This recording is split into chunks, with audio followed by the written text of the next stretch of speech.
We're going to continue in the book of Acts today. That shouldn't come as a surprise. We're in Acts chapter 2. I'm going to turn my Bible there as I'm saying that to you. And we're going to be talking about something that I think, in a lot of ways, hopefully is very practical for you. And so I hope you will walk with me through this. This is something that I've been thinking about. And to kind of illustrate it, I want to walk back with a conversation, another gym conversation, if he allows me. Those of you here regularly, you know what I'm talking about.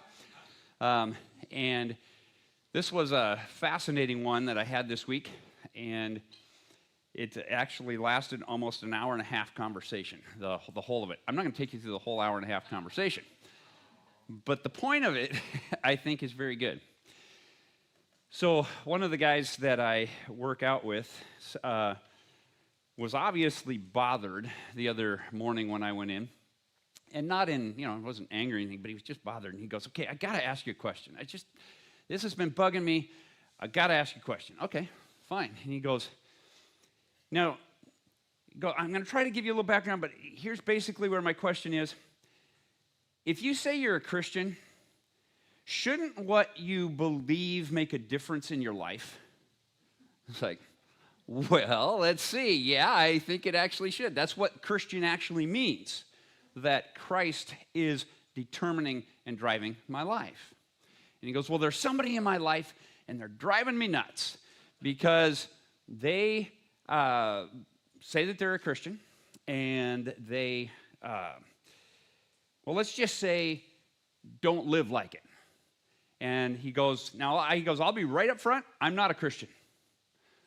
But he says, I hate hypocrisy. And I keep seeing it. And I see it all the time, and it really bothers me. I thought if Jesus is who he claimed to be, it should make a difference in a person's life. And this gentleman actually knows his Bible very well. And he actually has background. He's got some Catholic background. He's got some Mormon background. He's got some knowledge.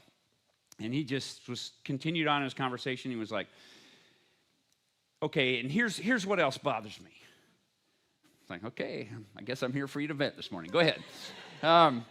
He said, these people say they're Christians, but they never read their Bible. They don't know their Bible. I know my Bible better than they do. And that really bothers me. And I thought, well, I'm kind of starting to be bothered with you. But anyway, he went on. I said, look, let's see what we can kind of dig into on this. Instead of being bothered with them, let's look at what's bothersome about that. And we had a great conversation around that. But his basically came down to this. And I thought this was fantastic from a non-believer. But I also thought, just so you know, as I was listening to that, I was thinking, wow, I need to do some self-evaluation too. Because if I'm going to be somebody that somebody looks at as a Christian, does Jesus make a difference in my life? Can somebody look at me and go, I see God in them, in him. Do I see God there? And I want that. I long for that. But what am I possibly doing that is standing in the way of that? And then I thought, just kind of on that second thing is, coming from a non-Christian, for him to say that a Christian should know their Bible, and he went on to say, if you say you follow Jesus, how can you not know his teachings and expect them to make a difference in your life? One of these days, he's going to make a great preacher. But beyond that point, we'll get him to Jesus, and then things will be good. But don't you think that's a good point that he makes? Is that sometimes we get really process-oriented in our relationship with God. And we think we have it down so well, we don't actually even need to be reading the Bible. We kind of know it, right? And we can, in fact, get to the point where we feel like we can kind of take a little of God's word and a little of our word and proclaim it profound. We have to be very careful. People are watching. And God has said, let's go back now. We're in the book of Acts. What did Jesus say of his disciples? You will be my witnesses in Jerusalem, Judea and Samaria, and the uttermost parts of the earth. And what would they do? They were given by Jesus. The book of Acts is the continuing work of Jesus through the Holy Spirit in the life of his disciples. Their responsibility was to know Jesus so well they could communicate what it was that he brought, who he was, what difference he made, and it was going to start in their lives. It was going to be exemplified before it was preached. And so, as we come into Acts chapter 2 here, in this section of Acts chapter 2, I want you to watch what the Apostle Peter does with this whole conundrum, this whole issue of, is there anything that might be misconstrued as a non-believer wanting to write it off, but can we bring it back to being an expression of the reality of what they don't know, that God is active in my life? Sometimes people don't understand it. They can see what God's doing in your life. They may not understand it. That's the privilege and joy we have of explaining, this is what God's doing in and through me. Doesn't make me better than you, but I would like you to join me in his kingdom so you can know that experience too. So, in Acts chapter 2, we got to the point, Jesus is ascended in heaven, Acts chapter 1. He gave his kingdom to his disciples. He told them to wait, purposely to do so. And then on the day of Pentecost, God's timing, the Spirit of God came to rest upon his followers. And again, we looked at how that was seen by the people of that time, what they would have understood. They'd seen God descend and do in their history on the tabernacle. He had descended on the temple. He now descended upon and filled his people. Major transition taking place. And he had given responsibility. He said, Jesus had told them that when the Spirit comes upon you, you will be filled with power and you will become my witnesses. So remember our lens as we go through the book of Acts. Same God, same purpose, same Spirit, same power. Let's look and see how that can be released in us. So we're working through that, trying to understand it. So these disciples have waited for Jesus, for God's timing, and the Spirit has come upon them. God now no longer dwells in a building, not that he did, but from an understanding standpoint, his presence was in the temple. He was now in his people, and they were given the responsibility to proclaim the presence of God and his kingdom now with us. Okay? So that's kind of where we stand as we come to this part of Acts chapter 2. And I want to pick up at verse 14, and I'll read this, and then we're going to jump on into the rest. Then Peter stood up with the 11 and raised his voice and addressed the crowd. Why is he addressing the crowd? Pentecost, major celebration in the Jewish calendar. The city is crowded with people from all over the known world, Jewish people from all over the known world. And God's Spirit's come upon his followers, and they have begun to speak in multiple languages. You see the perfect timing of God and the purpose of God in the things that he does? And as they're speaking, people are hearing and walking by and hearing in a language that is familiar to them. And that familiarity draws them to stop and try to understand what is taking place. And in that process, God is communicating and launching. It's the spark point of his church, the spark point of the spreading of the kingdom. It's the response to, you will be my witnesses in Jerusalem. His church began there. So Peter stood up with the 11 and raised his voice and addressed the crowd. Fellow Jews and all of you who live in Jerusalem, let me explain this to you. Listen carefully to what I say. People are hearing them speaking, and we can know because of what transpires going forward, they were speaking about the truth of God, drawing attention and focus toward Jesus. And people are hearing this in a language that they understood in their own tongue. And as this is taking place, people are not knowing how do I explain that? What am I hearing? Someone that doesn't know God is going to come up with an observation and say, oh, just as they do here, these people are drunk. I'll go back to what I was talking about my friend from the gym. How many of us live a life that makes somebody go, that person's just drunk? But my question is, what are we drunk with? Our own self-absorbed perspective on life? Or are we so filled with the Spirit that people are seeing the activity of God and they may not be able to understand it, but it has quickened their attention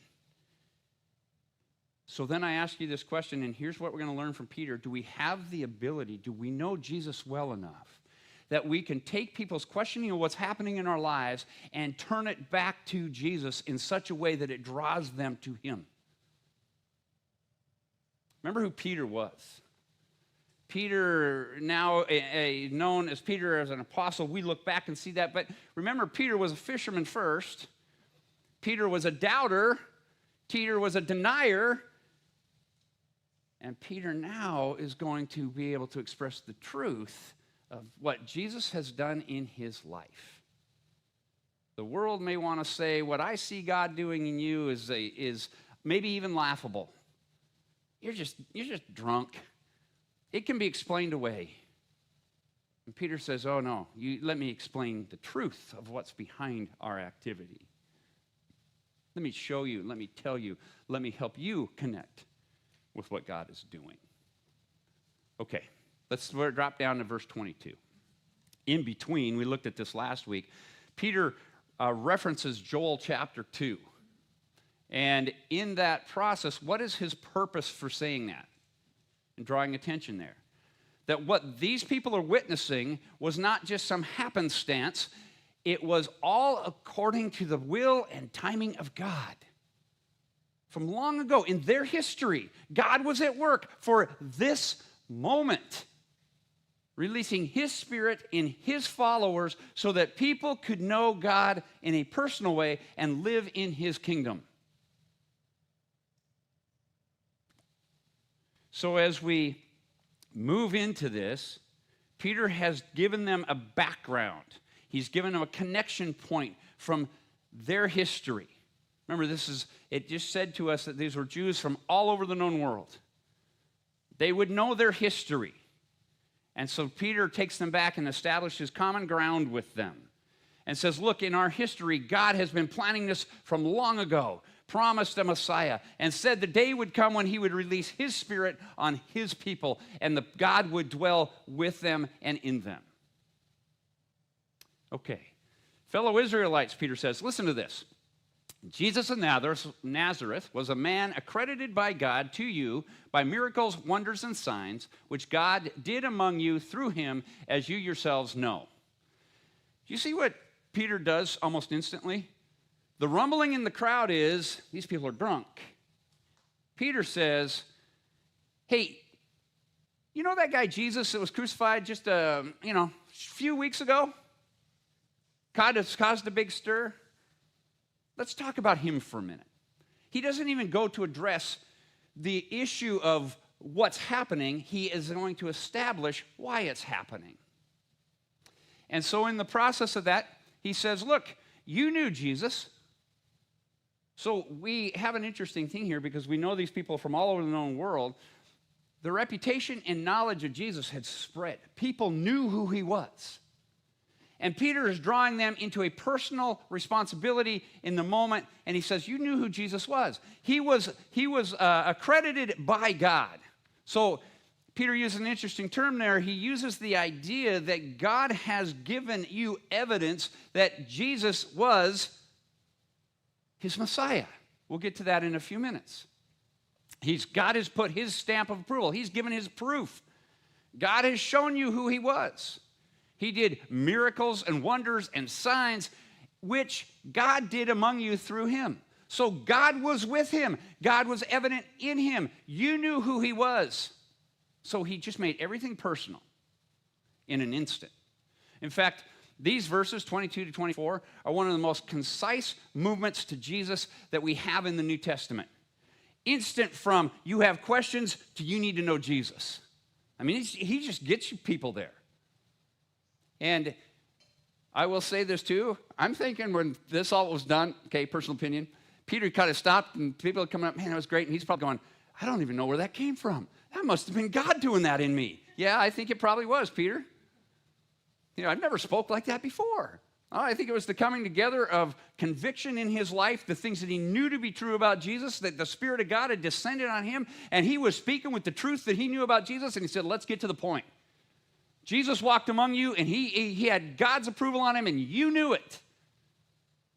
Jesus was God with us. This man was handed over to you by God's deliberate plan and foreknowledge. I talked to you about this. He referenced Joel previously. Peter is wanting to make sure that these people can't just dismiss what they knew in Jesus or what is happening at that moment.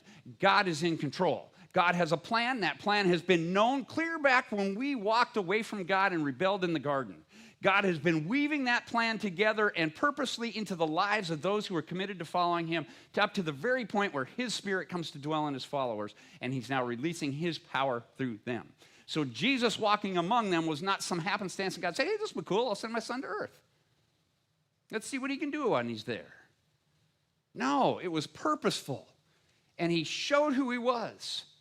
And even this moment, Peter's saying to them, you're standing here hearing this? This is part of the plan of God. So don't ignore what you're hearing. Don't write it off as people being drunk. Don't try to make an excuse for it. Listen carefully. God is moving, and you're getting to witness it. Very, very concise in what he's saying. Then he goes on, not only God know about it, and you, with the help of wicked men, put him to death by nailing him to the cross. Real subtle but quick move, wasn't it? You crucified him. Well, wait a minute, I wasn't in town that day. Oh, no, don't go there. You crucified him. You're all tied into him. I mean, Peter has done a phenomenal thing here. He moved from their history to the present to them in an instant, all focused on Jesus. We could take a whole bunch of time and look at this. I encourage you to do this week. In your personal study this week, look through Acts, this portion we're going through in Acts chapter 2, but look at verses 22 to 24 and look how concise Peter is in getting to the truth of Jesus. It really is phenomenal. So he puts responsibility of Jesus on the cross on those people listening. Do you think he has their attention? I think he does. If I were in that crowd, let me put it even more precisely. If I was a Jewish man in that crowd, I would know the history he refers to, and he's going to refer to it even further in a minute. I would be personally connected with it. I would have a pride in my history, and I would believe that God has always worked through his people. And I would be anticipating his Messiah, and I would have thought that what God does, I will recognize. Suddenly I'm being told all those things are true except for the last point. I didn't recognize what God was doing, and I was responsible for the death of his Messiah. He's got my attention. I might even be a little ticked off. But I'm listening. But God, I love that phrase, but God raised him from the dead, freeing him from the agony of death because it was impossible for death to keep its hold on him. So now he's transitioned us all the way through history to the present moment, to your responsibility, and then he says, but you can't outdo God. You can't thwart the plans of God. These plans have been eternal. His power can't be stopped. He purposely was at work, and God, in spite of what you did, raised Jesus from the dead. How cool is that? You think for a minute, they might be going, wow, okay, maybe I need to hear a little more about this Jesus. I'd heard rumblings and rumors that he had risen from the dead, but we had been told that was all being made up by you, his followers. Man, you start to see this amazing interaction of God's purposeful timing in the lives of people by a Jewish calendar, by circumstances of being in Jerusalem, by Peter being one who is filled with the Spirit. God is moving. And he's saying to these people, you're responsible for killing God's Messiah, but God is greater than you. And God raised him from the dead. Whoa, he's got my attention now. He really does. So now Peter is wise enough to build a proof for who Jesus was. Let's follow the argument that he gives us. Verse 25. I saw the Lord always before me. Sorry, I missed the opening line there. David said about him, I saw the Lord always before me because he is at my right hand. I will not be shaken. Therefore, my heart is glad and my tongue rejoices. My body also will rest in hope. Because you will not abandon me to the realm of the dead. You will not let your Holy One see decay. You have made known to me the path of life. You will fill me with joy in your presence.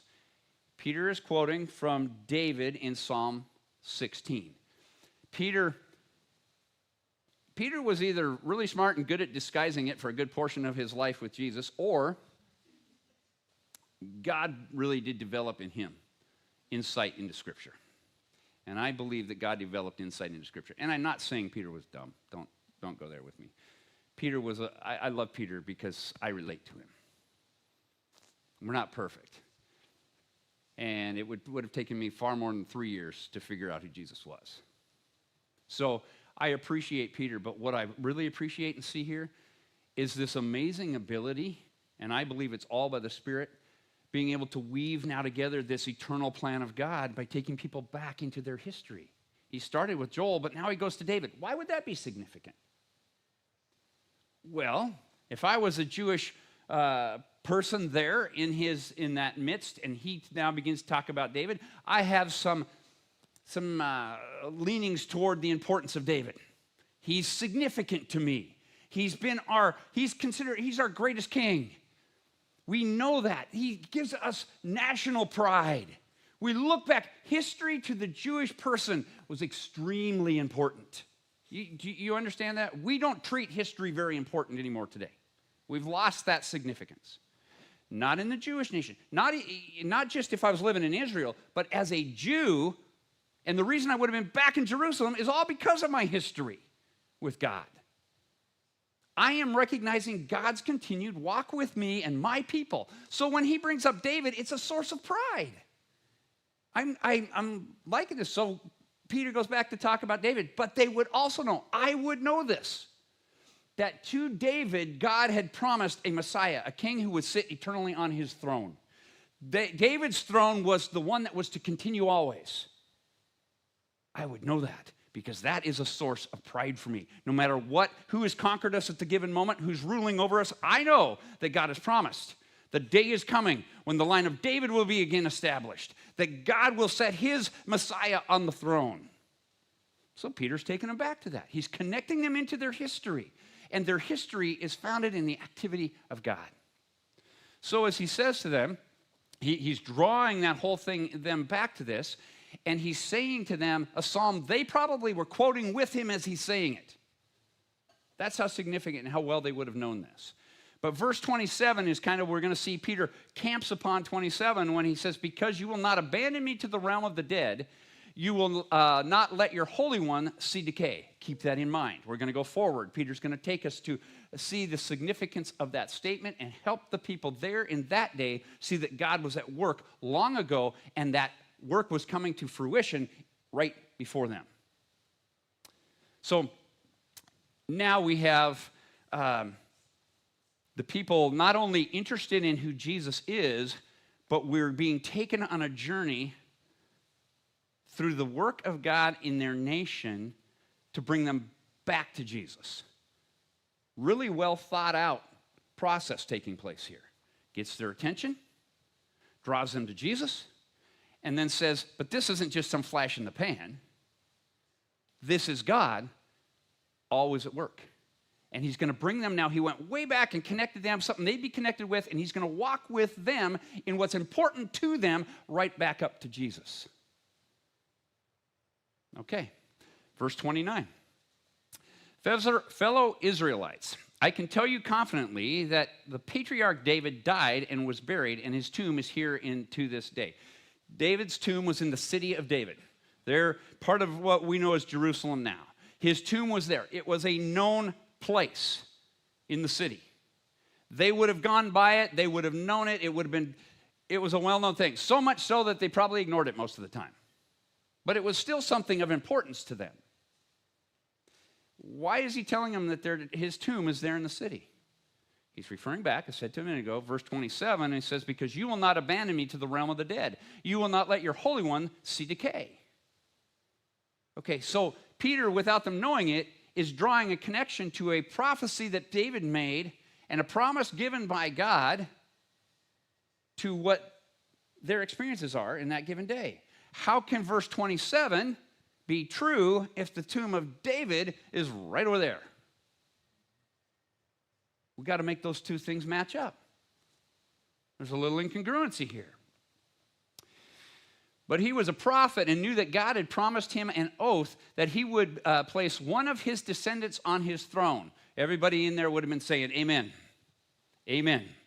That is truth. God will place one of his own on the throne of David. We talked about that already. Seeing what was to come, he spoke of the resurrection of the Messiah. Okay, at that point, nobody's going to have a lot of argument with what Peter's saying. He's saying, he's taking the argument of David's tomb's right over there, but David said that God told him that he would not see decay. He's saying that speaks of the Messiah. Everybody's going, that's right. God has promised a Messiah. And he's saying that that Messiah would be resurrected. Okay? Okay, I can understand that. God can do as he pleases. God can do that. But he doesn't leave him hanging there. The resurrection of the Messiah, that he was not abandoned to the realm of the dead, nor did his body see decay. God has raised this Jesus to life, and we are all witnesses of it. You see the brilliance of what he just did? He took what was important to them, what they have connection with, their history, and that God was going to provide a Messiah who would sit on the throne of David, and that Messiah would not see decay of death. Death would not, let me put it this way. He's stating death would not conquer the Messiah. Okay? Is that a fair way to kind of think about it? Easier way, maybe? Death will not conquer the Messiah. His body will not stay in the grave. He will not see decay. Okay, I can buy into that. I believe in the power of my God who's walked with his nation all the while. I'm a little frustrated because we're under Roman rule right now, but I still have faith. And that's why I'm here in Jerusalem. God one day is going to deliver us. And so we've anticipated that his Messiah will come and set us free. Well, Peter says, I just want to remind you that he said his Messiah will not see decay. Death will not conquer him. He will be resurrected if he is killed. Now, Jesus, he says, instant turn. Jesus walked among you. Go back to what he said. He was accredited by God by his miracles, his signs, the wonders that he accomplished. You hung him on a cross. Oh, wow. He's taken from responsibility, you having that responsibility, to God's plan being at work, even in the fact that you did something that was evil. God still meant it for good. And he would not allow his Messiah to see the decay of the grave. And he instantly turns and says, Jesus is that Messiah. God has raised Jesus to life, and we are all witnesses of it. So just like they were witnesses to what Jesus had done before, he's not letting them off the hook now. You know what happened to Jesus.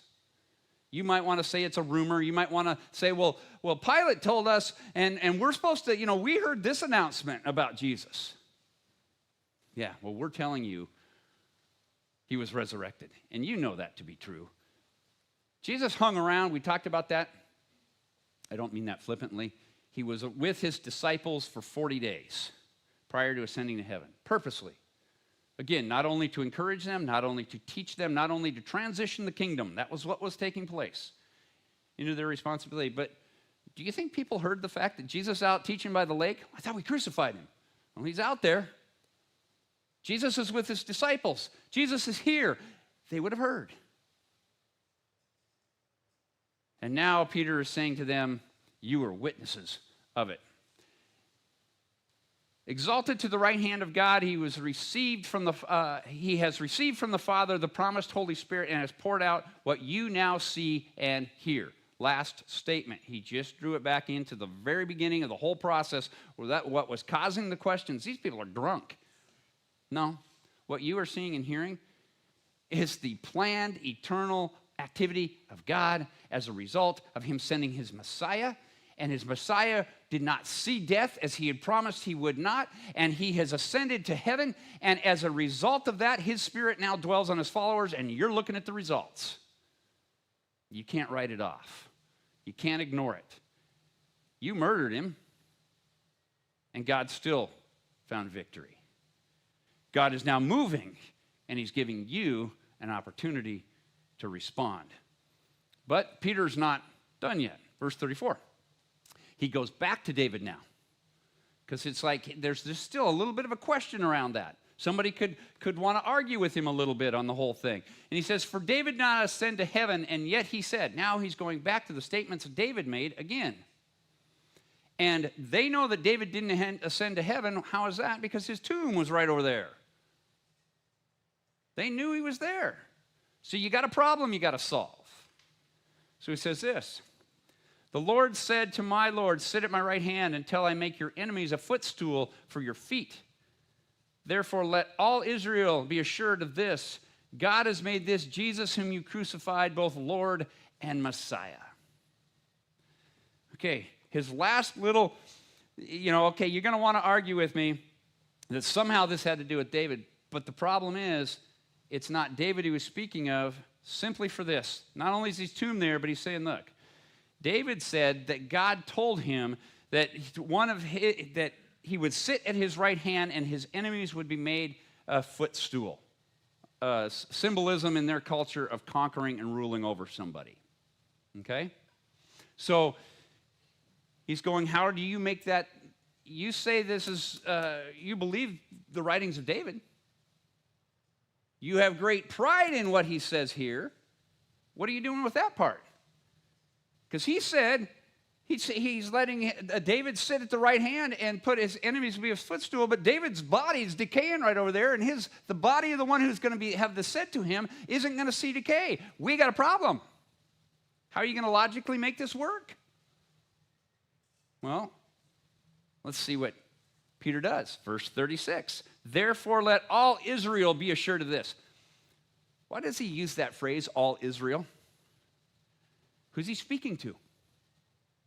He's speaking to Israel, Jews from all over the known world. They're back. And Israel, the nation of Israel, all Israel, he's drawing that connection back to who they are.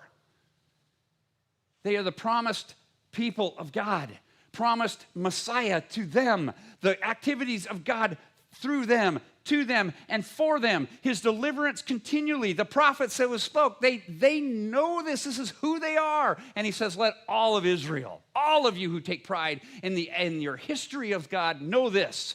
He promised a Messiah. He would not see decay. He would be resurrected, and he would be positioned and exalted to a position sitting at the right hand of his Father with his enemies under his feet. That's not David. It's Jesus.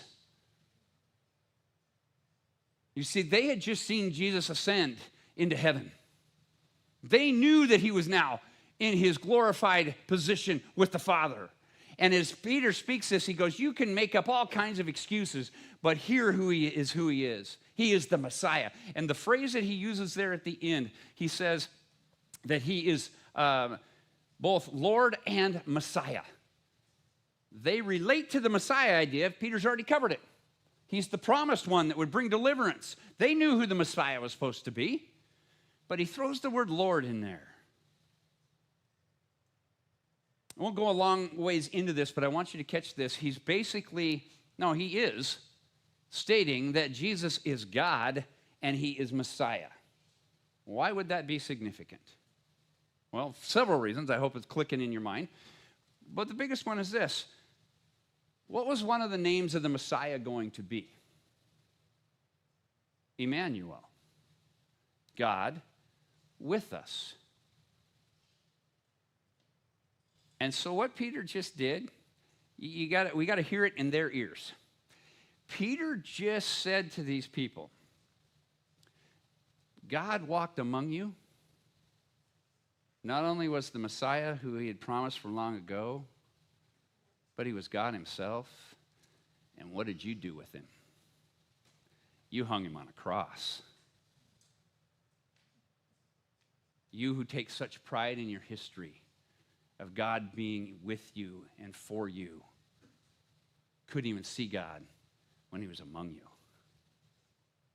Kind of sobering, don't you think? If I'm hearing that, whoa, I thought I would know God when I saw him. One of the biggest challenges that Jesus had in his day and his ministry was that those who were responsible for bringing people to God kept them from God. Remember that? His arguments with the Pharisees and the religious leaders of his day? And what did Jesus say about them? They were, well, among other things, they were whitewashed tombs. They were empty and hollow on the inside. But what? We've looked at that before. That means that God was not residing in them. God was not present in their lives.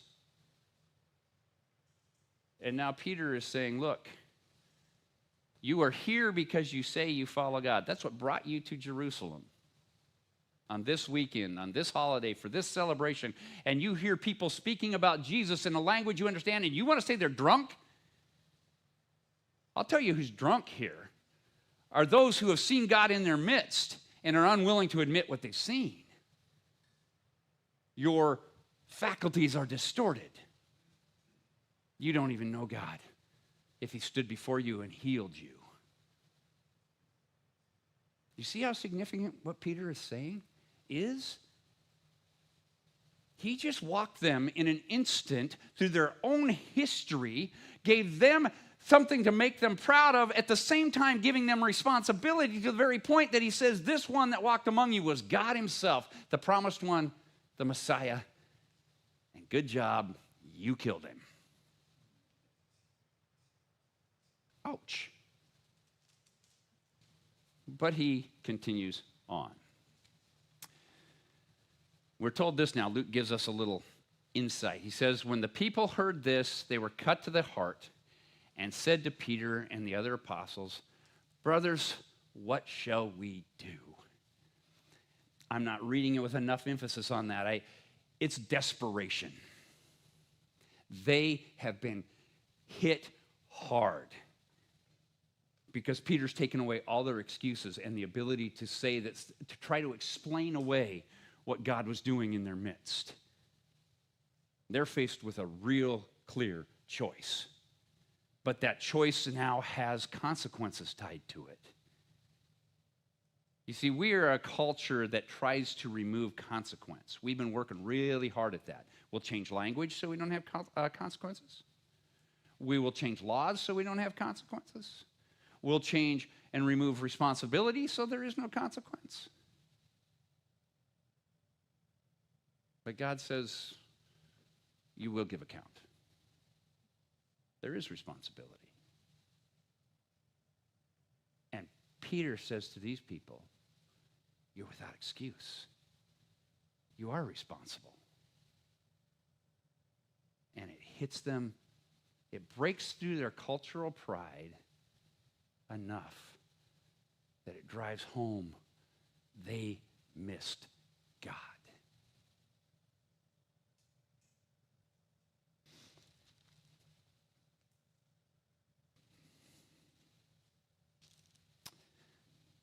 I go back to my friend at the gym, and I think about the fact that what he was saying is that it can become easy to say that I'm a Christian and still miss God. And in that process, we can think, well, yeah, okay. Do you understand that God has given us the same responsibility, because he still has the same purpose, to continue the work of Jesus through the life of his believers as they're filled with his Spirit, that they will proclaim the truth of who Jesus is. That's you and me.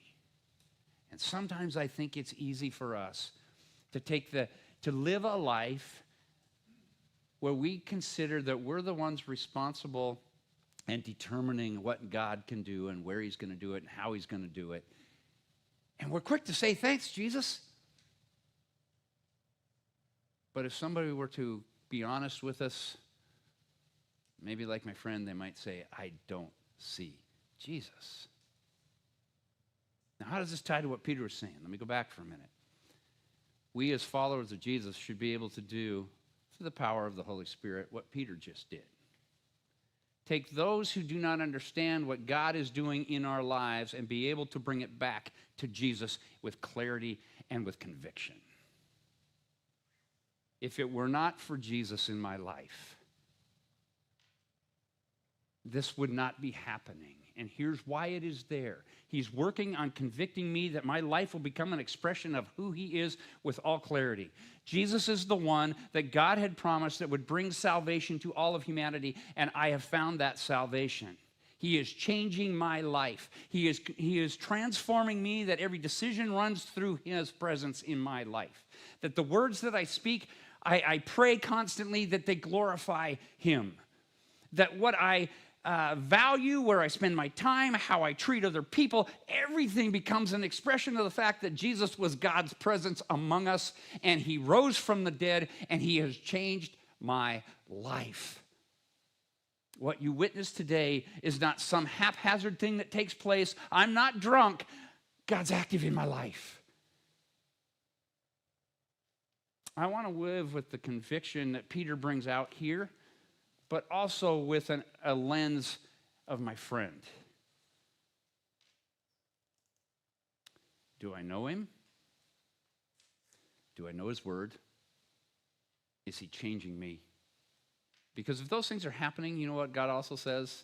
He will use us, just as he used those first disciples to speak a language that was understood by thousands that were in the city, and Jesus was glorified. Wouldn't that be a great testimony? My life was nothing but it brought clarity and glory to Jesus. We need to understand him and we need to know him. Verse 40. With many other words, he warned them and he pleaded with them, save yourselves from this corrupt generation. Those who accepted his message were baptized, and about 3,000 were added to his number that day. I missed part of the verses in 38 and 39. I apologize for that. Go back and read them. But Peter said to them, they were asking, what do we have to do? He said, in short, repent. Turn from your way of thinking. The way of thinking that put Jesus on the cross. Turn from it. And be baptized. Why? Because it shows a surrender to a new master. Change the direction of your life. So, a couple of questions I have for you. Just write them down. Think about them throughout this week. Okay? First, I want you to start with, and we're going to start with this. Have you met Jesus? That's a fair enough question, I think. That's what Peter was asking those people that were listening. You heard about him, you knew who he was, and you hung him on a cross. What are you doing with Jesus? I think we have to ask that question. If you haven't repented and you haven't been baptized, given surrender of your life to Jesus, today's the day. I'll get the hose out. We can get this done.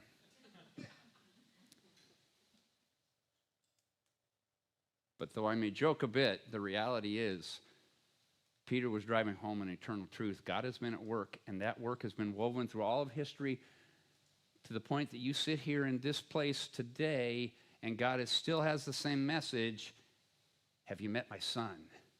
He's my promised Messiah, and he is God with you. He wants to indwell you, empower you, and transform your life. Start there. Have you made that decision? If you haven't, come talk to me today, okay? I want you to meet Jesus. He wants to set you free. So let's start there. Second question. Where have you heard God speaking to you and you're trying to explain it away? You see, those people in the crowd, God was moving again. Peter says that. They were looking for a way to explain it away. Stop trying to explain away what God has been trying to do and get your attention forever. And you may say, well, I'm a follower of Jesus. Well, maybe there's something he needs to catch your attention on. What are you doing with God's activity in your life? How are you responding to it? You trying to explain it away? Or are those activities, God's been doing something in my life. I'm not going to take a long time to talk about this, but I've been reading several books that they seem to keep coming back to the same point.